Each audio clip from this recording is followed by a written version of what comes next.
Hello बच्चों, क्या हाल चाल। मेरा नाम शहजाद। जैसे कि आप जानते हो हमारा वन शॉट वीडियो चल रहा है, हर एक चैप्टर की एक वीडियो। ठीक है, अब तक हम आपको 4 चैप्टर कंप्लीट करा चुके हैं। आज हमारा चैप्टर नंबर 5 चुंबकत्व एवं द्रव्य, इसे पढ़ेंगे। ठीक है, तो स्टार्ट करते हैं फिर। अगर आपने मेरा चैनल सब्सक्राइब नहीं किया हो तो प्लीज़ सब्सक्राइब कर दीजिए और बेल आइकन बटन दबा दीजिए। ठीक है, और लाइक एंड कमेंट कीजिए। चुंबकत्व एवं द्रव्य। ठीक है, स्टार्ट करते हैं। पहला पॉइंट, चुंबकीय द्विध्रुव। पहला पॉइंट है इसका चुंबकीय द्विध्रुव। जैसे कि आपने इलेक्ट्रिक मैग डाइपोल पढ़ा था, वैद्युत द्विध्रुव, ऐसे ही होता है चुंबकीय द्विध्रुव। ठीक है, चुंबकीय द्विध्रुव या मैग्नेटिक डाइपोल, यह है हमारा फर्स्ट पॉइंट। मैं फिर भी तुम्हें बता दूं क्योंकि उससे ही मिलता जुलता है वैद्युत द्विध्रुव से। वैद्युत द्विध्रुव क्या होता था, उसमें हम 2 आवेश लेते थे, एक माइनस का क्यू और एक प्लस का क्यू। ठीक है, और इनके बीच की जो दूरी होती थी वो 12 होती थी, और ये बहुत अल्प दूरी होती थी, बहुत छोटी सी। ठीक है, बिल्कुल ऐसे ही यहाँ पे होता है। यहाँ भी हम 2 ध्रुव लेंगे मैग्नेट के। जैसे कि मान लो एक मैग्नेट ये ले लें हम NS, और दूसरा ये ले लें NS। ठीक है, होने कैसे चाहिए द्विध्रुव, बराबर बराबर, बिल्कुल सेम मैग्नेट। ठीक है, लेकिन इनकी ये एक S है तो दूसरा क्या है N, और इनके बीच की दूरी क्या होनी चाहिए, अल्प। क्योंकि वहां पे तो हम आवेश अलग अलग ले सकते थे ऐसे करके, क्योंकि हमें एक आवेश भी हो सकता था और दूसरा एक प्लस का और एक माइनस का होता है। ठीक है, लेकिन जो चुंबक होती है, बार मैग्नेट होती है, जैसे ये देख रहे हो तुम, ये क्या है, बार मैग्नेट। तो इसमें 2 पोल होते हैं, एक नॉर्थ और एक साउथ। एक पोल को तो हम अलग कर नहीं सकते, पिछले चैप्टर में आपने जाना था इसके बारे में, चुंबक का, याद है। तो इसीलिए हमने 2 चुंबक लिए ऐसे करके, एक का N और एक का S, और पास में रख दिए जहां तक हम रख सकते थे। तो ये जो एक सिस्टम बना हुआ दिख रहा है तुम्हें, ये क्या कहलाता है, चुंबकीय द्विध्रुव। क्या कहलाता है, चुंबकीय द्विध्रुव। देखो 2 ध्रुव से मिलकर बना है, एक नॉर्थ है और एक साउथ। दूसरी बात क्या है, सुनिए। दूसरी बात ये है, अगर हम एक चुंबक ले लें, एक इसका S और एक N, तो ये भी चुंबकीय द्विध्रुव कहलाता है। ठीक है, ये भी जरूरी नहीं है कि 2 चुंबक ही लेकर आओ तुम, जब भी 2 ध्रुव हो पास पास हो, ठीक है, तो उसे क्या बोलेंगे हम, चुंबकीय द्विध्रुव। तो ऐसी इसकी परिभाषा बनेगी जैसे वहां बनती थी। ठीक है, क्या लिखा जाएगा यहां पर, जब 2 बराबर चुंबकीय द्विध्रुव को, जब 2 बराबर परंतु विपरीत प्रकार के चुंबकीय ध्रुवों को, ऐसा करके लिखना, समीप रखा जाता है, तब इस प्रकार बने निकाय को क्या कहते हैं, चुंबकीय द्विध्रुव कहते हैं। चुंबकीय द्विध्रुव कहते हैं। बताइए, बात समझ में आ गई, चुंबकीय द्विध्रुव कहते हैं। अब एक बात और सुनिए, जैसे कि वहां पे तुमने पढ़ा था माइनस का Q और एक प्लस का Q, ऐसे तो होता था वैद्युत द्विध्रुव। ठीक है, तो इनके बीच की दूरी क्या होती थी, 12। ध्यान से समझना इस बात को। तो हम इसका वैद्युत द्विध्रुव आघूर्ण आता था। वैद्युत द्विध्रुव में क्या आता था, एक वैद्युत द्विध्रुव आघूर्ण। क्या आता था, वैद्युत द्विध्रुव आघूर्ण। P बराबर क्या होता था, Q इंटू 2L, ऐसी तो आता था। मैं यहां बना दूं, जैसे कि तुमने वहां पे पढ़ा वैद्युत द्विध्रुव में, एक माइनस का Q और एक प्लस का Q, और इनके बीच की दूरी क्या थी, 2L। तो इनके बीच जो वैद्युत द्विध्रुव आघूर्ण आता था वो क्या था, P equal to Q into 2L। अब बात यहां पे यह आती है, मान लो हमने एक चुंबक ले ली, इसके बीच की दूरी क्या है, 2L है। ठीक है, अब हम कौन सा वाला ले, यहां पर हम कहते थे कोई सा भी एक आवेश ले लो, कोई सा भी एक आवेश ले लो और उनके बीच की दूरी ले लो, दोनों आवेशों की, तो वैद्युत द्विध्रुव आघूर्ण बन जाता था। लेकिन यहां पर हम कौन सा ले, S ले या N ले। देखो चुंबकीय जो द्विध्रुव होता है उसे हम किससे लिखते हैं, M से। चुंबकीय द्विध्रुव आघूर्ण को किससे लिखते हैं, M से। वैद्युत द्विध्रुव आघूर्ण को किससे लिखा था हमने, P से। तो चुंबकीय द्विध्रुव आघूर्ण को किससे लिखेंगे, M से, कैपिटल M। ठीक, अब बात ये आती है कि यहां पर हम क्यू ले लेते थे, क्योंकि दोनों ही आवेश बराबर होते थे, बस विपरीत ही तो होते थे, एक माइनस का होता था और एक प्लस का होता था। ठीक, तो लेकिन अब यहां पे एस ले या एन ले तो दोनों अलग अलग है, मतलब वैसे तो बराबर है, सेम पोल है, मगर अच्छा नहीं लग रहा है ना एस लेना या एन। तो यहां पर बोला जाता है पोल स्ट्रेंथ। क्या बोला जाता है? Pole strength. ठीक है, मतलब ध्रुव सामर्थ्य। मतलब एक बात बताओ, ये जो होता है यहां पर, ये यहां पर इन सिरों पर, ठीक है, उसे क्या नाम दिया गया है? इन्होंने क्या नाम दिया है इसे? Pole strength. और इसे किससे लिखते हैं हम? स्मॉल एम से। तो बोल एक बात बताओ मुझे, दोनों सिरों पर पोल स्ट्रेंथ मतलब मजबूती जो होगी, ध्रुव की शक्ति जो होगी वो तो बराबर ही होगी जब एक ही चुंबक है, बराबर होगी। तो उसे उन्होंने क्या कहा? Pole strength. और इसे किससे लिख दिया? स्मॉल एम से। बात समझ में आ गई? क्योंकि एस या एन लिखते हैं तो तुम ये कहते अच्छा सर एस ले आता है इसमें। अगर हम यहां कहते हैं कि इसकी जगह भाई जैसे क्यू था यहां एस लिख दो इंटू 2l, तुम कहते अच्छा एस आता है तो मैं कहता है एन लिख दो, तो क्या तुम कहते हैं अच्छा एन आता है? बात समझ में आ रही है? तो अब हम ये कह रहे हैं ना तो एस लो ना एन लो, क्या ले लो? एम। इसे के पोल स्ट्रेंथ बोलते हैं, इसे एम। तो अभी क्या कहेंगे हम? एक एम ले लो, मतलब कोई सा भी एक पोल स्ट्रेंथ ले लो और उनके बीच की जो दूरी है वो ले लो। यही कहलाता है हमारा चुंबकीय द्विध्रुव आघूर्ण। क्या कहलाता है हम? हमारा चुंबकीय द्विध्रुव आघूर्ण। ठीक है, जिसे हम एम से प्रदर्शित करते हैं। ठीक है, बताइए यहां तक समझ में आ गया? क्लियर है? आगे बढ़े, अगला टॉपिक देखते हैं।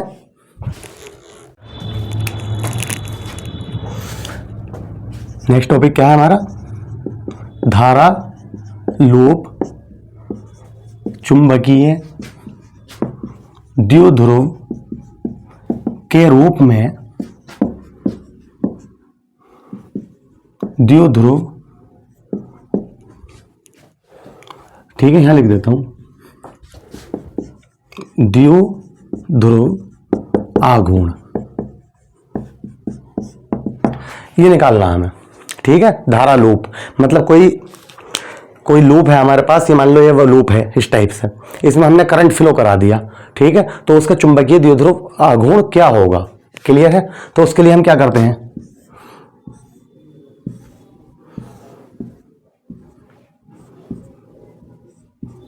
यहां पर हमने कोई धारा लूप ले लिया, इसमें मतलब करंट फ्लो करा दिया ऐसे, तो इस पर एक बलयुग्म कार्य करने लगा, उसका ही हमें क्या निकालना है? बल आघूर्ण। क्या निकालना है? बल आघूर्ण निकालना है। ठीक है, बताइए बात समझ में आ गई? क्या है? इसे कितना एंगल पर रख दिया हमने? यहां पर थीटा एंगल बनाते हुए रख दिया। सही है, और बना दो। ये कहां रख दिया हमने इसे? चुंबकीय क्षेत्र में, एक समान चुंबकीय क्षेत्र में। बताओ क्या कहेंगे? अब इसकी थोड़ी सी थ्योरी सुन लो। ये जो हेडिंग होता है इसी से हम थ्योरी बनाते हैं। तुम आज तक समझ गए होंगे अब तक हमारे सारे वीडियो देखने के बाद। ठीक, कुछ ज्यादा नहीं होता फिजिक्स में, बहुत सिंपल है। जो हेडिंग देता है वो एक क्वेश्चन तो देगा पेपर में, सर ये उससे थ्योरी बना लेते हैं हम। क्या कहेंगे? माना कि एक धारा लूप है, ठीक है, धारा लूप कहा है, इसका मतलब करंट फ्लो हो रही है इसमें आई, ठीक है, जिसे एक समान चुंबकीय क्षेत्र बी में थीटा कोण बनाते हुए चित्र अनुसार रख दिया गया है, तब उस पर लगने वाला बल आघूर्ण क्या होगा? तो एक बात बताओ, हमने ये प्रूफ करा था पिछले वाली वीडियो में, अपनी चौथे चैप्टर में। इससे पहले जो चैप्टर था उसमें प्रूफ करा था। क्या प्रूफ करा था? बल आघूर्ण तो बराबर NIAB sin थीटा। ये बताइए याद है आपको पिछले चैप्टर? अगर आपने नहीं देखी हुई वीडियो, ठीक है, तो वो जरूर देखें। गतिमान आवेश और चुंबकत्व, उस चैप्टर का नाम था, चौथे चैप्टर का। इसका क्या नाम है? चुंबकत्व एवं द्रव्य। ठीक है, तो बराबर NIAB sin थीटा। एन क्या होता है? Number of turns. जब हम लूप लेते हैं तो कितने फेरे लिए? लूप का मतलब क्या है? फेरे, ऐसे करके लपेटे हुए। आई क्या है? करंट, आई इलेक्ट्रिक करंट। ए क्या है? चुंबकीय क्षेत्र। बी क्या है? वो सॉरी, ए क्या है? क्षेत्रफल लूप का, और बी क्या है? चुंबकीय क्षेत्र। थीटा क्या है? जितने एंगल से हमने रखा है। बताइए सही है? तो इसमें हम यहीं ये वाली बात यहीं पे लिख देते हैं। ठीक है, यदि किसी लूप को कहाँ रख देते हैं हम? एक समान चुंबकीय क्षेत्र में रख देते हैं, ठीक है, थीटा कोण बनाते हुए, तब उस पर लगने वाला बल आघूर्ण। सही है। अब आगे सुनो, एक बात बताओ, इसके हम कंपेयर करेंगे किससे? वैद्युत द्विध्रुव आघूर्ण, तुम्हें याद होगा वैद्युत द्विध्रुव आघूर्ण हमने पढ़ा था, ठीक है, तीसरे चैप्टर में। उसमें यह आया था टो बराबर पीई साइन थीटा, याद है कुछ? तो इसे हम डायरेक्टली प्रूफ नहीं करते, इससे हम इससे कंपेयर करते हैं कि किसका बल आघूर्ण है, वैद्युत द्विध्रुव का बल आघूर्ण। वैद्युत द्विध्रुवित का आघूर्ण तो है पी, ठीक है, तो टो बराबर क्या आया था, पी साइन थीटा। तो बात हम यही यहां पर लिख देते हैं, ऐसे ही लिखोगे वहां पेपर में भी तुम, ठीक है। यदि वैद्युत द्विध्रुव आघूर्ण पी हो तब उस पर लगने वाला बल युग्म का आघूर्ण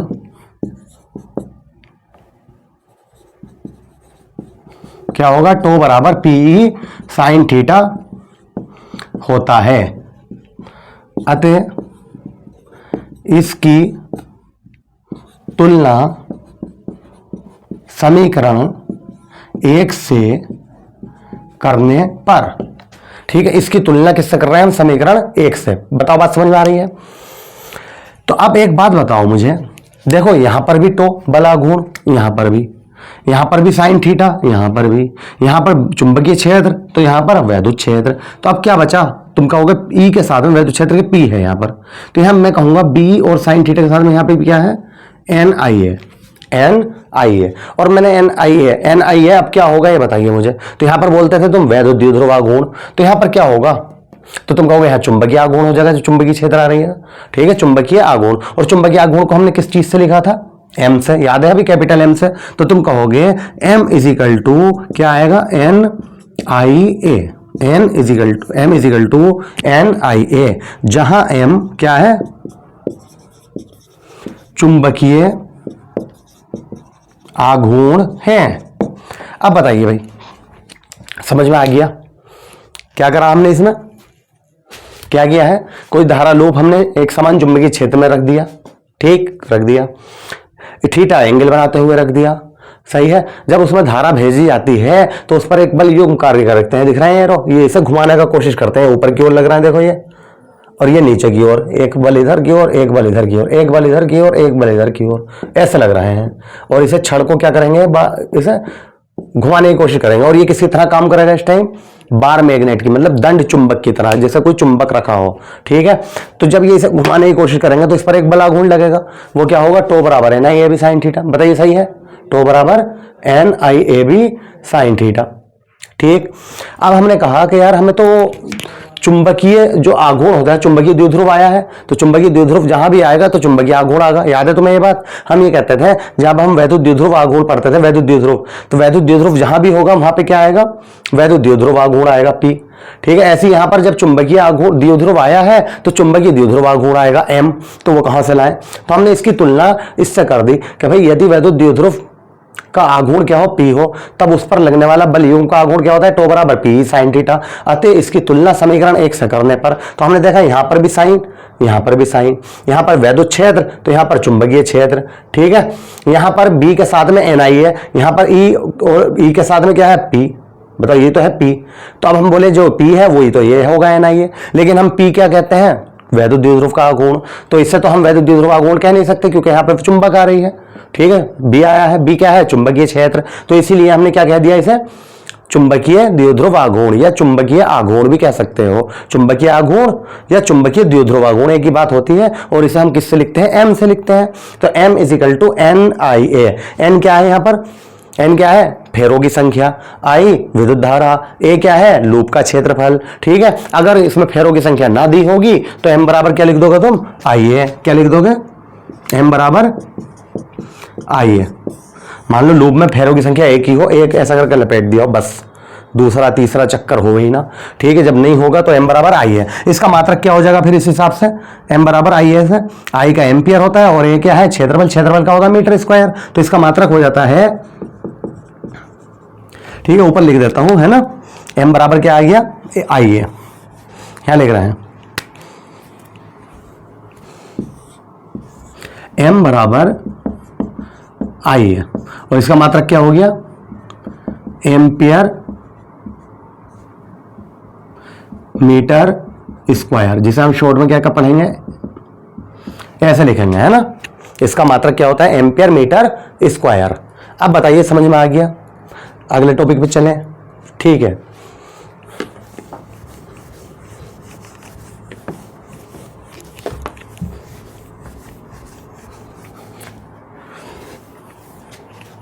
अगर आपको सारी थ्योरी, सब थ्योरी चाहिए, ठीक है, लिखी हुई सब, तो उसके लिए हम अलग से वीडियो बना चुके हैं, पार्ट 1, पार्ट 2, एक चैप्टर के लोग लगभग 3 या 4 वीडियो बनाएंगे। उसके बाद हम हर एक चैप्टर की को रिवाइज कराएंगे, उसमें एग्जाम्पल और न्यूमेरिकल की वीडियो बनाएंगे, एग्जाम्पल के अलग वीडियो और न्यूमेरिकल की अलग वीडियो। ठीक है, तो आपका पूरा चैप्टर कंप्लीट हो जाएगा, कहीं भी आपको कोचिंग की जरूरत नहीं होगी। ठीक है, ये 1 शॉट वीडियो चल रही है, अगर किसी बच्चों को एक बार में देखनी है पूरी वीडियो तो इसके लिए हम ये बनाते हैं। इसमें हम बहुत सारी चीजें मतलब थ्योरी टाइप नहीं लिखवाते हैं, उनमें हम अपनी सब थ्योरी भी लिखवा रहे हैं, तो उन्हें भी देख सकते हो आप हमारे इसी चैनल पर। ठीक है, नेक्स्ट टॉपिक पढ़ेंगे हम, ये जो चुंबकीय द्विध्रुव आघूर्ण आया है M, ठीक है, ये तो एक बात बताओ, चुंबकीय द्विध्रुव, एक हमने वैद्युत द्विध्रुव पढ़ा था, उसमें 2 चीजें बहुत इंपॉर्टेंट पढ़ी थी, याद है आपको?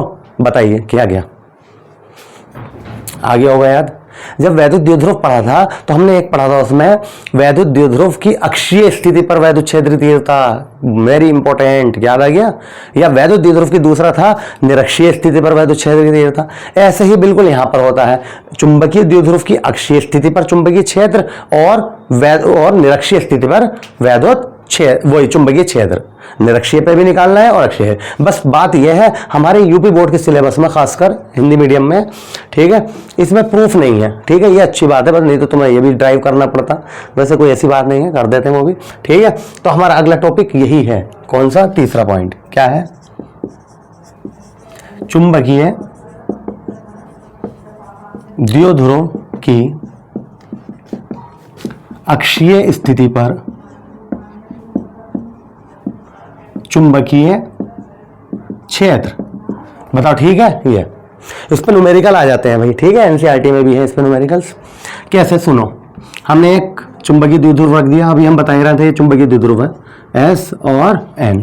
ठीक, इसकी अक्ष पर मान लो कोई पॉइंट यहाँ पे है P, इस पर हमें क्या निकालना है? चुंबकीय क्षेत्र निकालना है, ये चुंबकीय क्षेत्र की तीव्रता निकालनी है। एक ही बात होती है भाई, वैद्युत क्षेत्र की तीव्रता E है, चुंबकीय क्षेत्र या चुंबकीय क्षेत्र की तीव्रता B होती है। ठीक है, तो एक बात बताइए, हमने यहाँ पर सेंटर पे क्या मान लिया? O से कितनी दूरी पर निकालनी है हमें? ये बिंदु P जो है R दूरी पर, बताइए। ठीक है, और यहां से यहां तक की जो दूरी होती है L, 2L मानते थे, याद है? बिल्कुल ऐसे तो करते थे L। तो तुम्हें कुछ नहीं करना है, मैंने बना दिया फिर भी डायग्राम कि तुम्हारी समझ में आ जाए कि अच्छा ऐसे करके करिए। ठीक है, तुम्हें करना क्या है, ये एक बात बताओ, वहां पे वैद्युत क्षेत्र तीव्रता की फॉर्मूला क्या था अक्षीय स्थिति पर? वो तो वेरी इंपॉर्टेंट था यार, रटा हुआ होगा हर किसी को। वैद्युत क्षेत्र की तीव्रता, वैद्युत द्विध्रुव की अक्षीय स्थिति पर वैद्युत क्षेत्र की तीव्रता तो क्या होती थी? 1/4πε0 P/2P/r की क्यूब। याद आया कुछ? यह होती थी। तो इससे ही इसकी कंपेयर कर दो बस, और कुछ नहीं करना, ना समझे? इससे इसका कंपेयर कर दो। कंपेयर मतलब देखो, सुनो, यहाँ पे वैद्युत क्षेत्र है तो हम क्या लगा देंगे यहाँ पर? B, चुंबकीय क्षेत्र, हमें तो चुंबकीय क्षेत्र निकालना भाई। ठीक है, B यहाँ पर 1/4πε0 होता है, तो यहाँ पर आ जाता है μ0/4π। याद है इसकी वैल्यू होती थी पूरे की 10⁻⁷, 10 की घात -7। ठीक है, तो 2 है, 2 आ गया। यहाँ पे P है, यहाँ P क्या होता था? वैद्युत द्विध्रुव आघूर्ण, लेकिन यहाँ पे क्या होगा? आप चुंबकीय द्विध्रुव आघूर्ण, उसे कहां से लिखते हैं? M से, अपॉन नीचे R की क्यूब है तो यहाँ भी R की क्यूब आ जाएगा। बस हो गया। इसकी यूनिट क्या होती है? टेस्ला। जो दिल करे वो लिख दो, न्यूटन प्रति एम्पियर मीटर, टेस्ला या वेबर प्रति मीटर स्क्वायर, इन तीनों में से जो तुम्हारा दिल करे वो लिख दो। क्लियर है? यहाँ तक बताइए, बताओ समझ में आ गया? एक बात और, इसमें एक बार डायरेक्शन पूछ लेता है। ठीक है, एनसीईआरटी में भी आया है क्वेश्चन इसमें। तो इसकी जो डायरेक्शन होती है वो साउथ से कहां की ओर होती है? नॉर्थ की ओर, मतलब दक्षिण से उत्तर की ओर। जब हम इसे प्रूफ करते हैं तो कहां से आती है? दक्षिण से उत्तर की ओर डायरेक्शन आती है। किसकी? परिणामी। मतलब मैं समझा दूं फिर भी, चलो तुम कहोगे सर कैसे आ गई, नॉर्थ से साउथ क्यों ना है? तो इसे हम, इस वाले को हम माइनस मानते हैं और इसे प्लस मान के चलते हैं। ठीक है, बिल्कुल काम भी ऐसा करता है, हम ये प्रूफ भी करेंगे आगे। ठीक है, ये माइनस की तरह काम करता है, जैसे आवेश ना होता है प्लस और माइनस, तो इसमें नॉर्थ जो होता है वो प्लस का काम करता है और साउथ क्या होता है? माइनस का। तो माइनस के कारण बल रेखा कहां की ओर होगी? अंदर की ओर। इसी पॉइंट की तो बात हो रही है, ऐसे।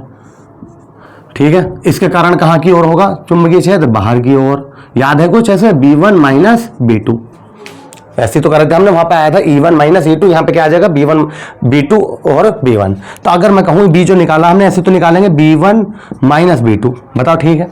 अब एक बात बताइए, इसमें B1 बड़ा है या B2, ये बताइए मुझे देख कर, B1 बड़ा है या B2। तो B जो आता है, B की वैल्यू क्या आई थी ये बताइए। B की वैल्यू सीधे के लिए, सीधे वायर हो, ठीक है, या चुंबक हो, B की वैल्यू बताइए, इसकी बड़ी होगी या इसकी। तो तुम कहोगे B बराबर, तो हमने ये पढ़ा था μ0/2πi/r, ऐसी तो था एक फॉर्मूला। तो इसका मतलब ये हुआ B जो है इनवर्सली प्रोपोर्शनल है R के, तो जिसकी दूरी ज्यादा उसका B कम। ठीक समझ रहा हूं मेरी बात, जिसकी दूरी ज्यादा उसका B कम, जिसकी दूरी कम उसका B ज्यादा। तो अब मैं पूछूं इसकी दूरी यहां से यहां तक की ज्यादा है या यहां से यहां तक की, तो तुम कहोगे ये ज्यादा है। तो इसका मतलब जब ये ज्यादा है तो ये B क्या होगा, इसका कम होगा, और इसका B क्या हो जाएगा, ज्यादा हो जाएगा। तो इसका मतलब B1 में से क्या घटेगा, हमारा B2 घटेगा। बताओ B1 में से B2 घटेगा, सही लिखा मैंने, ये बात समझ में आई या नहीं। ये बताओ कि B जो होता है वो दूरी के क्या होता है, B जो होता है, देखो समझो फिर, ऐसा होता है, दूरी के व्युत्क्रमानुपाती होता है, हिंदी में तो ये कहते हैं ऐसे। B जो होता है व्युत्क्रमानुपाती होता है R के, ठीक है।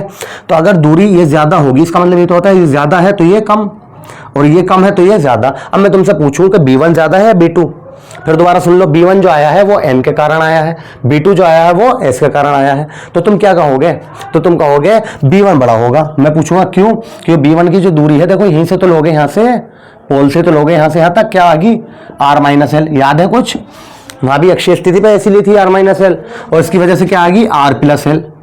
तो R प्लस एल बड़ा होता है या R माइनस एल, तो R प्लस एल बड़ा होता है। तो इसका मतलब ये जो है B2 किसकी वजह से है, इसकी वजह से। तो R प्लस एल, यहाँ दूरी ज्यादा आ रही है, तो B2 क्या हो जाएगा, B2 कम हो गया होगा।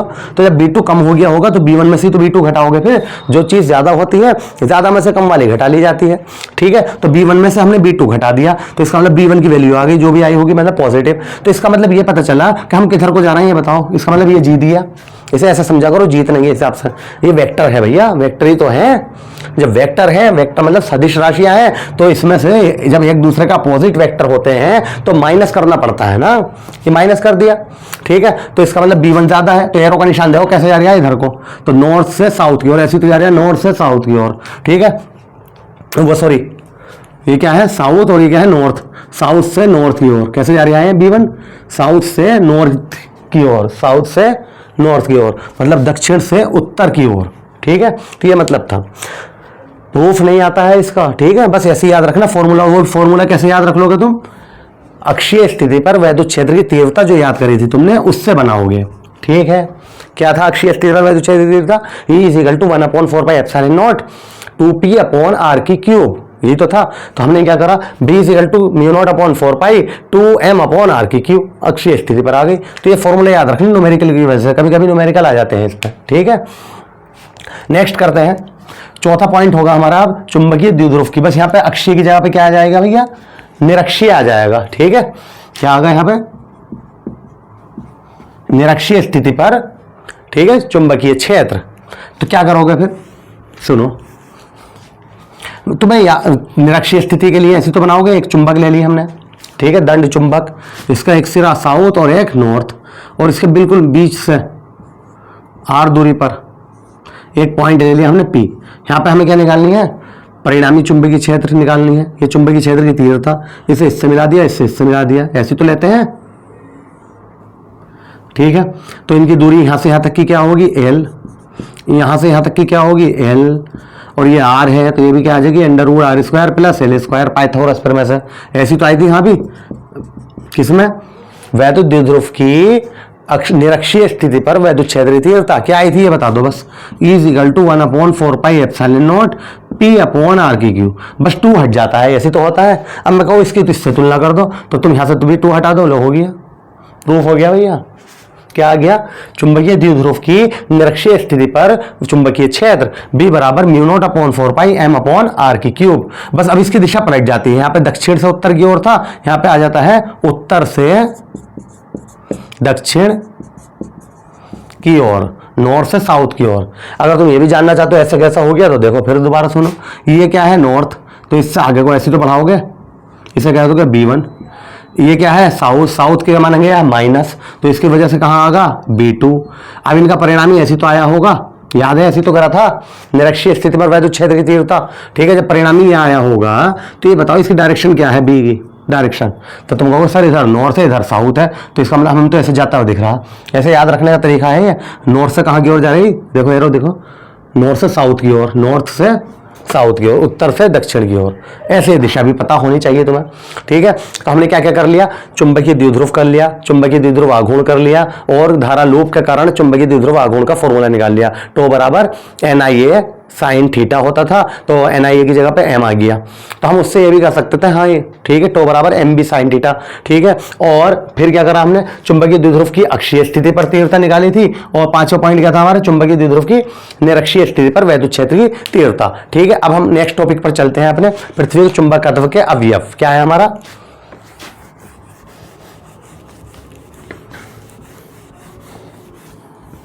पृथ्वी के चुंबकत्व के अवयव। ठीक है, नेक्स्ट टॉपिक हमारा छठा,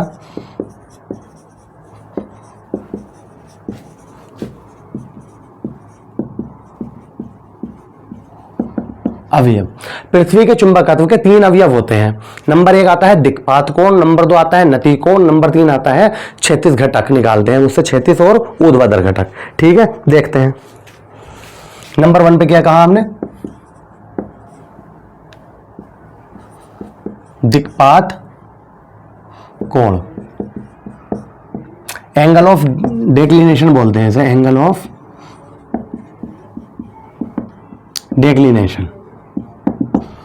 ठीक है, एंगल ऑफ डेक्लिनेशन। ठीक है, दिक्पात कोण, दिक्पात कोण ये क्या होता है सुनो। हमारी जो अर्थ है, किसकी बातें हो रही है पहले तो ये समझो, पृथ्वी के चुंबकत्व के अवयव। पृथ्वी में हमारी चुंबक है, ठीक है, तो जब चुंबक है तो चुंबकत्व भी होगा। चुंबकत्व किसे कहते हैं, मैंने बताया था चुंबक के गुण में पिछले चैप्टर में। क्या है चुंबकत्व, चुंबक लोहे को अपनी ओर आकर्षित करता है, तो इस गुण को, चुंबक के इस गुण को चुंबकत्व कहते हैं। बात समझ में आ गई। हमारी पृथ्वी में भी क्या है, चुंबक है, तो उसके अंदर भी चुंबकत्व होगा। तो उसके 3 अवयव हैं, 3 चीजों पर डिपेंड करती है, वो क्या क्या घटक है उसके, वो बताएंगे हम तुम्हें। तो पहले नंबर पे क्या आता है, दिक्पात कोण, एंगल ऑफ डेक्लिनेशन। ये दिक्पात कोण क्या होता है, हमारी जो अर्थ है उसकी ज्योमेट्रिक अलग है। ज्योमेट्रिक मतलब जैसी वो ज्योमेट्री है उसकी, मतलब भौगोलिक, भूगोल जो है हमारी पृथ्वी का वो अलग है। ठीक है, तो उसे कहते हैं भौगोलिक याम्योत्तर। क्या कहते हैं उसे, भौगोलिक याम्योत्तर। और हमारे जो पृथ्वी के अंदर चुंबक है उसे बोलते हैं, उसकी वजह से जो चुंबक की वजह से याम्योत्तर है उसे बोलते हैं चुंबकीय याम्योत्तर, चुंबकीय याम्योत्तर। ठीक है, तो इन दोनों के जो बीच में एंगल बनता है उसे ही कहते हैं दिक्पात कोण। बस याद रख लो, क्या कहा अभी हमने, पृथ्वी के चुंबकीय याम्योत्तर, पृथ्वी के चुंबकीय याम्योत्तर तथा भौगोलिक याम्योत्तर के बीच बने कोण को क्या कहते हैं, दिक्पात कोण कहते हैं। बस 1 नंबर की परिभाषा पूछ लेता है इन तीनों, दोनों में से, या तो दिक्पात कोण आ जाता है या फिर नमन कोण या नति कोण आ जाता है। ठीक है, क्वेश्चंस कि दिक्पात कोण किसे कहते हैं, तो तुम क्या कहोगे, पृथ्वी के भौगोलिक याम्योत्तर, कोई सी भी चीज कह दो पहले, भौगोलिक याम्योत्तर तथा चुंबकीय याम्योत्तर के बीच बने कोण को दिक्पात कोण कहते हैं। नेक्स्ट हेडिंग है हमारा नमन कोण अथवा नति कोण। क्या है सेकंड,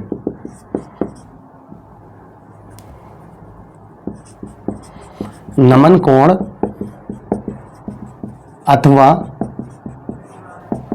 नति कोण। ये क्या होता है, इसे एंगल ऑफ डिप कहते हैं इंग्लिश में, एंगल ऑफ डिप। देखो सुनो, हमने ये बताया था हमारी पृथ्वी में चुंबक है, तो अगर हम उसके, जब हमने चुंबक के गुण लिखवाए थे तो ये बताया था, जैसे चुंबकीय सुई है कोई मान लो, ठीक है, इसे हमने बांध के छोड़ दिया तो ये हमेशा नॉर्थ और साउथ और की ओर रुकती है। ये तो बताया था पृथ्वी का जो नॉर्थ होगा और साउथ होगा उस ओर रुकती है इसका सिरा। ठीक है, तो अब ये जब रुकती है तो इसके बीच में भी चुंबक, इसकी चुंबकीय सुई और जो हमारी अर्थ है उसकी चुंबक, इनके बीच में इसकी अक्ष से, देखो ऐसे करके मैं समझाऊं तुम्हें, इस टाइप से एक एंगल बनता है, इसकी अक्ष के साथ क्या बनता है, एक एंगल। ठीक है, उसी क्या बोलते हैं हम, इस एंगल को, इस कोण को क्या बोलते हैं, नमन कोण अथवा नति कोण। जो ये थोड़ा सा टिल्ड होकर रुकती है, जैसे ऐसा रुकता है, सही है, थोड़ा सी टेढ़ी हो गई ऐसे। तो यहाँ पर अब देखो ये ऐसा टेढ़ी दिख रही तुम्हें, ये सुई है मैग्नेटिक, ठीक है। तो अगर हम इससे अक्ष से इसकी ऐसा करके एक्सिस डाल दें, हॉरिजॉन्टल, हॉरिजॉन्टल मतलब 36, तो यहाँ पे एक एंगल ना बना हुआ दिखेगा तुम्हें, समझ तो रहे हो। एक लाइन ऐसे निकाल दो सीधी बिल्कुल 36, तो 36 और इसके बीच 36 और 36 रेखा और इसके बीच जो एंगल बनता है उसे क्या बोलते हैं, नमन कोण। बात समझ में आ गई। दिक्पात कोण की अलग परिभाषा है। दिक्पात कोण क्या था, पृथ्वी के चुंबकीय आयतन और भौगोलिक आयतन के बीच बने कोण को दिक्पात कोण कहते हैं। नमन कोण की क्या परिभाषा है, चुंबकीय सुई तथा क्षैतिज अक्ष के बीच बने कोण को नमन कोण कहते हैं।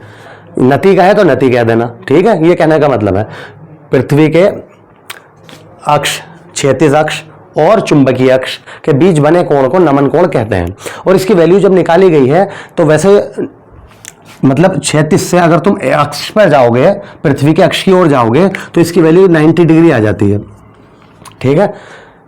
90 डिग्री मतलब अगर तुम इसे पूरा ऐसे करके चलोगे, ऐसे करके बिल्कुल स्ट्रेट, मतलब स्ट्रेट बिल्कुल ऐसे रखोगे, तो कितनी डिग्री का एंगल बनता है, 90। और दिल्ली के अंदर डिप जो है, एंगल ऑफ डिप, वो 42 डिग्री है। ये भी तुम्हें पता होना चाहिए। कभी कभी एक बार शायद आया था पेपर में कि दिल्ली में नति कोण का मान कितना है दिल्ली में, तो दिल्ली में नति कोण कितना आया, 42 डिग्री। और जब उसे मतलब लटकाया गया चुंबकीय सुई को दिल्ली में, दिल्ली हमारा सेंटर है तो वहीं पूछ लेता है बस, तो उसे जब लटकाया गया तो उसने जो एंगल बनाया 36 से 36 रेखा जा रही है, ये ऐसा है, तो कितने का एंगल बना है बीच में, 42 डिग्री का, ठीक है। ये भी पता होना चाहिए तुम्हें। उसके बाद आता है तीसरा घटक, क्या है,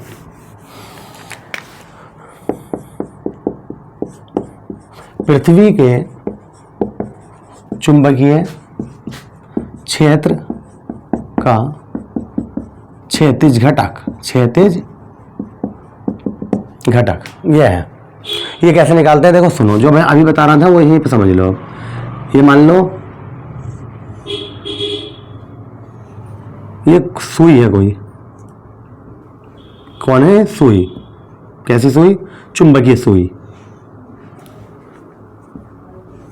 इसे हमने लटका दिया।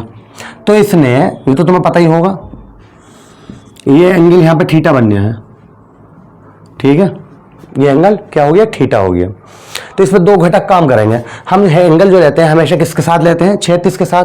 तो अगर यहां बनाओगे तो ये 36 का लगा और ये क्या लगा, ऊर्ध्वाधर। तो अगर तुम यहां बना लोगे इसे, तुम कहोगे ना इधर मान लो थीटा, तो ये क्या लगा 36 और ये क्या लगा ऊर्ध्वाधर। बताया बात आपको, ठीक है। 11वीं में पढ़ा चुके हैं हम। जहां पे भी एंगल आता है तो उसके साथ वाली रेखा जो होती है वो 36 कहलाती है और दूसरी वाली रेखा ऊर्ध्वाधर कहलाती है। मतलब ये हॉरिजॉन्टल कहलाती है, परपेंडिकुलर कहलाती है, ठीक है। तो इसमें हमने ऐसे करके लाइन डाल दी, ऐसे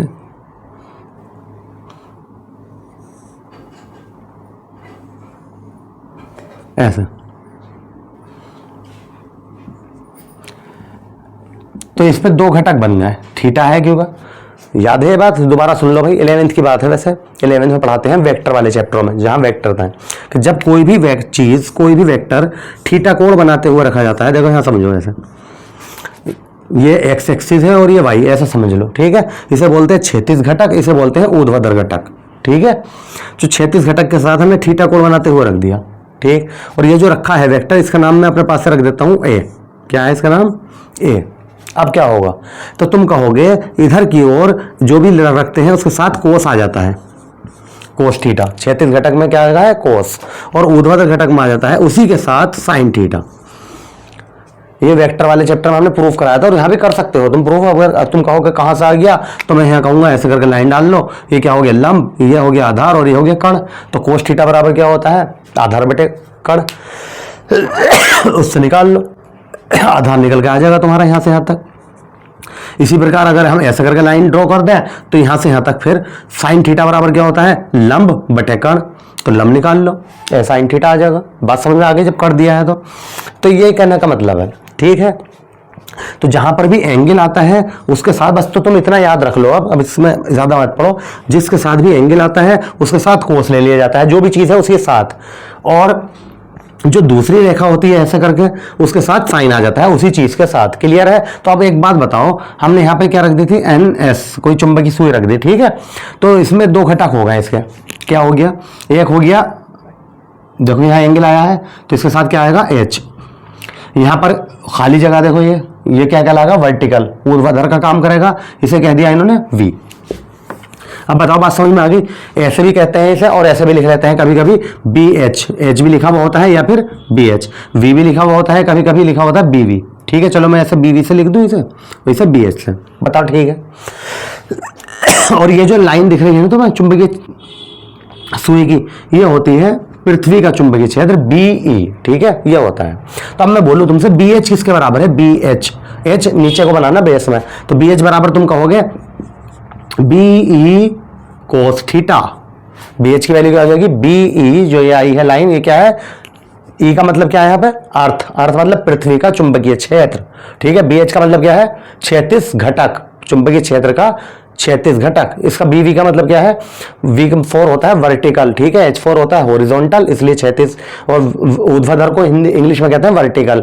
ठीक है, BV का मतलब क्या है, वर्टिकल कंपोनेंट, मतलब ऊर्ध्वाधर घटक, चुंबकीय क्षेत्र का ऊर्ध्वाधर घटक। मैं यहाँ पे लिख भी देता हूं, BH क्या है, क्षैतिज घटक। अब मैं कहूं ऊर्ध्वाधर घटक बताना, ऊर्ध्वाधर घटक, वो क्या हो जाएगा, BV बराबर BE साइन थीटा। एक इक्वेशन ये हो गई और एक हो गई हमारी ये, बताइए ठीक है। अब इससे तुम दो फॉर्मूले निकाल सकते हो, एक तो ये कोई एंगल दिया हो और इनमें से कोई एक वैल्यू दी हो और दूसरी पूछी हो। ठीक है, ये दी हो, ये पूछी हो, ये दी हो, ये पूछी हो और एंगल दिया हो, BE ना दिया हो, तो अब क्या करोगे, तो उसके लिए एक फॉर्मूला बनता है, देखो सुनो, डिवाइड 2/1, समीकरण 2 को 1 से भाग कर दो, तो BV ऊपर, BH नीचे, BE साइन थीटा ऊपर और BE कोस थीटा नीचे, BE से BE कैंसिल, साइन बटे कोस क्या होता है, टेन थीटा। टेन थीटा बराबर क्या आ गया, BV अपॉन BH। एक तो ये फॉर्मूला बन गया, क्लियर है, समझ में आ रहा है, दिख रहा है साफ। ठीक है, मैं इसे ऊपर लिख देता हूं, देखो साइन थीटा बटे कोस थीटा क्या हो गया, टेन थीटा, बराबर क्या आ गया, BV अपॉन BH। ये याद रखना, ठीक, या थीटा बराबर क्या हो जाएगा, टेन इधर जाके कैसा हो जाएगा, टेन इनवर्स, है ना, ये आ गया। बस एक बार क्या करेंगे, अभी बता रहे हैं, पहले एक बार दोबारा सुन लो। पृथ्वी के चुंबकत्व के अवयव, पृथ्वी के चुंबकत्व के 3 अवयव होते हैं, दिक्पात कोण, फिर नमन कोण, फिर तीसरा पृथ्वी के चुंबकीय क्षेत्र का क्षैतिज घटक। इसमें क्या करते हैं हम, एक सुई लेते हैं, चुंबकीय सुई, ठीक है, इसे क्षैतिज के साथ लटका दिया जाता है थीटा कोण पर, तो इसका एक क्षैतिज घटक ये बन जाता है BH और एक ऊर्ध्वाधर घटक बन जाता है BV। ठीक है, तो अभी हमने बताया है कि जहां पर थीटा आता है और ये चुंबकीय क्षेत्र है, BE क्या है, चुंबकीय क्षेत्र पृथ्वी का। ठीक है, जहां पे थीटा आता है उसके साथ में कोस आता है, और जहां पे नहीं आता, देखो जिसके साथ में नहीं आता वहां पे आता है साइन। तो मैं बोलूं BH इसके बराबर है, तो तुम कहोगे BE कोस थीटा के। ठीक है, और BV किसके बराबर है, BE साइन थीटा के। अब मैंने कहा कि इससे हमें दो फॉर्मूले बन जाएंगे आराम से, कैसे, समीकरण 2 को 1 से भाग कर दी हमने, तो समीकरण 2 मतलब ये ऊपर और ये नीचे, बराबर BE साइन थीटा ऊपर, BE कोस थीटा नीचे, BE से BE कट गया, साइन बटे कोस क्या हो गया, टेन, टेन थीटा बराबर क्या आ गया, BV अपॉन BH। क्लियर है। अब एक बात और बताओ, ये कब का लिए है, जब वो इनमें से कोई एक दे दे, दूसरा पूछे और एंगल दे दे, तब तो ये लगा दोगे तुम। ठीक है, जब BE ना दिया हो। अब एक बात बताओ, उसने एंगल ही ना दिया हो, समझे ना समझे, सुनो, मतलब एंगल ना दिया हो कोई सा भी, और इनमें से दोनों दिए हो, ये मान लो ये भी दिया है अभी, और BE पूछा, अब बताओ कैसे करोगे, समझ तो रहे हो क्या कहा मैंने, कोई कोण ना दिया हो, ये भी दिया है, ये भी दिया है, कोण ना दिया है, BE पूछा है, अब बताओ कैसे निकालोगे। क्यों, अगर तुम कहोगे सर BH तो दिया है, हाँ यहाँ लगा देंगे, तो कोस कहाँ से लाओगे, कोस की वैल्यू, जब एंगल ही ना दिया। तुम कहोगे हम यह दिया है, ये लगा देंगे, तो ये साइन कहाँ से लाओगे, जब एंगल ही ना दिया, तो क्या करोगे। तो उसके लिए एक फॉर्मूला और बनाते हैं, क्या करेंगे, देखो सुनो, इसका मतलब ये हो गया, हमें साइन और कोस को गायब करना है। साइन कोस गायब कैसे होंगे, अगर हम समीकरण 1 के भी दोनों ओर वर्ग कर दें, समीकरण 2 के भी दोनों ओर वर्ग कर दें और दोनों को जोड़ दें, तो देखो साइन और कोस गायब हो जाएंगे। कैसे, देखो ये बात हम यहां पे लिख रहे हैं, क्या लिख रहे हैं, देखो समीकरण 1 व 2 का वर्ग करके जोड़ने पर, ठीक है भाई, जोड़ दो। देखो इसका वर्ग करा हमने बी एच स्क्वायर प्लस इसका वर्ग करा बी वी स्क्वायर। जब इसका वर्ग करा तो बी ई का स्क्वायर कोस स्क्वायर थीटा। जब इसका वर्ग करा तो क्या आया B E square sine square theta. B H square plus B V square, B E square common ले लिया, यहां से बी स्क्वायर यहां से भी, तो क्या बचा कोस square theta plus sine square theta. अब बताओ ये किसके बराबर होता है, 1 के। क्लियर, तो ये तो 1 हो गया, खत्म हो गया। तो हमारे पास क्या बचा बी ई स्क्वायर बराबर B H square plus B V square. चाहो तो इसका स्क्वायर हटाओगे तो क्या चढ़ जाएगा यहाँ पर रूट, है ना, इसे ऐसे भी लिख सकते हो, या बी ई बराबर under root B H square plus B V square. Proof हो गया। मतलब कब, जब उसने कोई एंगल ना दिया हो, इन दोनों की वैल्यू दी हो और ये पूछ ले, या दो की किसी की भी वैल्यू दे दे, ये और ये दे दे, मान लो ये पूछ ले तो ये होगा, तो ये दे दे, ये दे दे, ये पूछ ले, ये दे दे और ये वाला दे दे, ये पूछ ले, ये और ये दे दे, ये पूछ ले, तो वैल्यू लगाओगे तुम, आंसर आ जाएगा। ठीक है, अब बताइए समझ में आ गया क्या करा हमने। एक बार तो हमने डिवाइड करा था तो हमारा tan थीटा आ गया था, tan थीटा बराबर B V upon B H. दूसरी बार क्या करा हमने, समीकरण 1 और 2 का वर्ग करा, वर्ग करने के बाद जोड़ दिया, तो हमारा क्या आ गया, ये आ गया। देखो इसका वर्ग करा इस साइड में, इसका वर्ग करा इस साइड में जोड़ दिया, LHS LHS के साथ, RHS RHS के साथ, B square cos square theta B square sine square theta, B square यहां से कॉमन ले लिया, cos square theta plus sine square theta क्या बचा 1, तो क्या आ गया, ये आ गया हमारा। चाहो तो इसका स्क्वायर हटाया तो रूट चढ़ा दिया, ये आंसर आ गया हमारा। ठीक है, क्लियर है। ठीक है, आगे बढ़ते हैं भाई।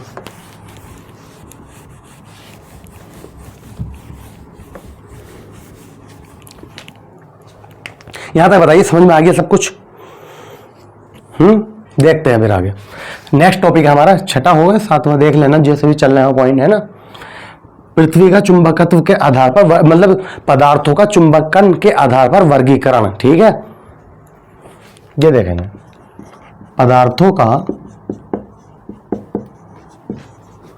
चुंबकन के आधार पर वर्गीकरण। नेक्स्ट टॉपिक ये है हमारा। तो दुनिया के अंदर जितने भी पदार्थ हैं चुंबक से रिलेटेड, ठीक है, तो उन्हें 3 वर्गों में बांटा गया है। मतलब कुछ ऐसे पदार्थ है, तुमने देखा होगा, जो चुंबक के समीप लाने पर क्या होंगे, प्रतिकर्षित होंगे, मतलब भागेंगे। जैसे ये भी चुंबक, ये कोई पदार्थ है, ये चुंबक है, मैं इसे चुंबक को पास में ला रहा हूं तो ये क्या करेगा, भाग रहा है, हल्के हल्के, ठीक है, भागेंगे। तो उन्हें का नाम दिया गया है प्रतिचुंबकत्व या प्रतिचुंबकीय पदार्थ, और उनके गुण को कहते हैं भागने के प्रतिचुंबकत्व। क्लियर। दूसरा आता है अनुचुंबकीय पदार्थ। अनुचुंबकीय पदार्थ क्या होता है, जब हम चुंबक इनके पास लाते हैं तो ये आकर्षित होते हैं, मगर कभी कभी होते हैं, कभी कभी चिपक जाते हैं, कभी कभी ना भी चिपकते हैं, मतलब आकर्षित हो रहा है बहरहाल, हल्के हल्के, उन्हें बोलते हैं अनुचुंबकीय पदार्थ। तीसरे आते हैं बहुत तेजी से आकर्षित होते हैं, ये पदार्थ था कोई, ये चुंबक है, मैं जैसे लाया पास में आया था एकदम ये चिपक गई हूँ, ये इतने पास में आ रही है, जब आए एकदम चिपक गए अभी आके पास में, तो इसे बोलते हैं लोह चुंबकीय पदार्थ। लोह, खुद ही सोचो, लोह मतलब लोहे से बना हुआ, लोहे से जैसे पदार्थ, लोहे क्या करता है, चुंबक को बहुत तेजी से चिपकता है आगे, समझ गया। तो इन्हें 3 भागों में बांटा गया है, यही कहा इन्होंने पदार्थों का चुंबकन के आधार पर वर्गीकरण। तो सबसे पहले क्या आया है हमारा, प्रति चुंबकीय पदार्थ, डायामैग्नेटिक सब्सटेंस बोलते हैं, डायामैग्नेटिक सब्सटेंसेस। ठीक है, तो परिभाषा तो मैं ऐसी बोलूंगा, ठीक है, नोट कर लो क्या, कि कुछ पदार्थ चुंबकीय क्षेत्र में रखे जाने पर क्षेत्र के विपरीत दिशा में, ये चुंबक है, यह पदार्थ है, रखे जाने पर क्षेत्र के विपरीत दिशा में प्रतिकर्षित होते हैं। ठीक है, बात समझ में आ गई। वो क्या कहलाते हैं, प्रतिचुंबकीय पदार्थ कहलाते हैं। ये बताइए, क्लियर हो गया। ठीक है, इसके उदाहरण लिख लो, जैसे कि सोना, Au, चांदी, Ag, ठीक है, कॉपर, Cu आदि, ये इनका उदाहरण है। देखो चांदी लाओगे तुम चुंबक ले लो, ये चांदी है, जब तुम इसके पास लाओगे ना चांदी तो ये प्रतिकर्षित होगा, ऐसा लगेगा भाग रही, मतलब बहुत तेजी से नहीं हो तो बहुत मामूली से ऐसा लगेगा चिपक नहीं रही है इसमें, भाग रही है। ठीक है, तो ऐसे पदार्थों को क्या कहते हैं? प्रतिचुंबकीय पदार्थ। क्लियर हो गई? और इनके इस गुण को क्या कहते हैं? प्रतिचुंबकत्व। दूसरा आता है अनुचुंबकीय पदार्थ। अनुचुंबकीय पदार्थ, तो ये क्या होते हैं? ये आकर्षित होते हैं। ये क्या होते हैं? चुंबक है, ये पदार्थ रख दिया, ये और आकर्षित हो रहा है, मतलब चिपक से रहा है, मगर पूरी तरह नहीं चिपकते हैं। अगर मैं कहूँगा चिपक गया भाई कस के, वो लोहा ही होता है, लोह चुंबकीय पदार्थ। लोह चुंबकीय पदार्थ में जो आते हैं, ठीक है, कोबाल्ट, निकेल, लोहा, ये सब बहुत तेजी से चिपकते हैं, तो उन्हें कहते हैं हम अनुचुंबकीय पदार्थ। ठीक है, इनके भी हम उदाहरण लिख रहे हैं।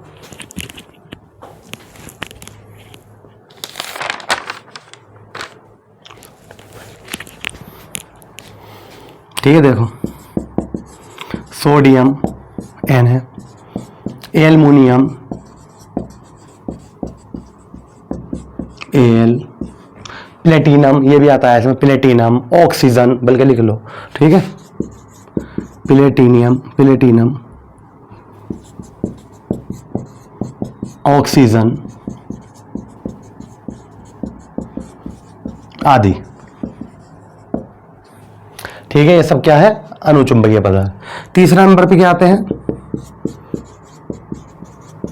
लोह चुंबकीय पदार्थ, फेरोमैग्नेटिज्म कहते हैं इसे। लोह चुंबकीय पदार्थ, लोह मतलब लोहा, लोहा मतलब बहुत तेजी से चिपकना। कुछ पदार्थ, फिर इसकी परिभाषा सुनो, कुछ पदार्थ चुंबकीय क्षेत्र में रखे जाने पर क्षेत्र की ही दिशा में, ये चुंबकीय क्षेत्र है, क्षेत्र की ही दिशा में ऐसे करके आकर्षित होते हैं बहुत तेजी से। ठीक है, बहुत तेजी से आकर्षित होते हैं, तो ऐसे पदार्थों को क्या कहते हैं? लोह चुंबकीय पदार्थ कहते हैं। ठीक है, इसका उदाहरण तो तुम बहुत सारे बता दोगे। ठीक है, लोहा, कोबाल्ट, निकेल आदि, ये सब क्या है? लोह चुंबकीय पदार्थ। ठीक है, यहां तक बताइए, समझ में आ गया? दोबारा समझ लो इसे। पदार्थों का चुंबकन के आधार पर वर्गीकरण, पूरा चैप्टर ही हमारे इस पे था।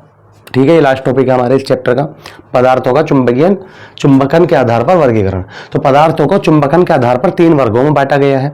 सबसे पहले क्या है? प्रतिचुंबकीय पदार्थ। ऐसे करके याद रखें, प्रति मतलब प्रतिकर्षण होना, ऐसे याद हो जाएगा तुम्हें। प्रति मतलब प्रतिकर्षण होना। तो कुछ पदार्थ ऐसे होते हैं जिन्हें चुंबकीय क्षेत्र में रखने पर वो क्षेत्र की विपरीत दिशा में प्रतिकर्षित होता है, ऐसे भागेंगे। ठीक है, उन पदार्थों को क्या कहते हैं? प्रतिचुंबकीय पदार्थ कहते हैं, और उनके इस गुण को क्या कहते हैं? प्रतिचुंबकत्व कहते हैं। ठीक है, जैसे कि सोना, चांदी, कॉपर आदि।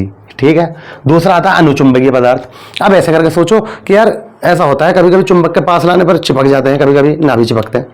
ठीक है, ऐसा होता है, तो उन्हें पदार्थों को क्या कहते हैं? अनुचुंबकीय, मतलब आकर्षण तो हो रहा है, आकर्षित हो रही है चुंबक की तरफ, तभी तो कह रहे हैं चिपक भी जाते हैं, कभी कभी कुछ देर तक भी चिपके रहते हैं, कभी कभी गिर जाते हैं चिपकने के बाद ऐसे। ठीक है, तो उन्हें क्या कहते हैं? अनुचुंबकीय पदार्थ। सोडियम, एल्युमिनियम, प्लेटिनम और ऑक्सीजन आदि। तीसरा क्या है? लोह चुंबकीय पदार्थ। कुछ पदार्थ चुंबकीय क्षेत्र में रखे जाने पर चुंबक की ही ओर बहुत तेजी से आकर्षित होते हैं। ठीक है, मतलब उन्हें चिपक जाते हैं जाकर, उन पदार्थों को कहते हैं लोह चुंबकीय पदार्थ, और उनके इस गुण को कहते हैं लोह चुंबकत्व। और ऐसे पदार्थों को कहते हैं लोहा, कोबाल्ट, निकेल आदि।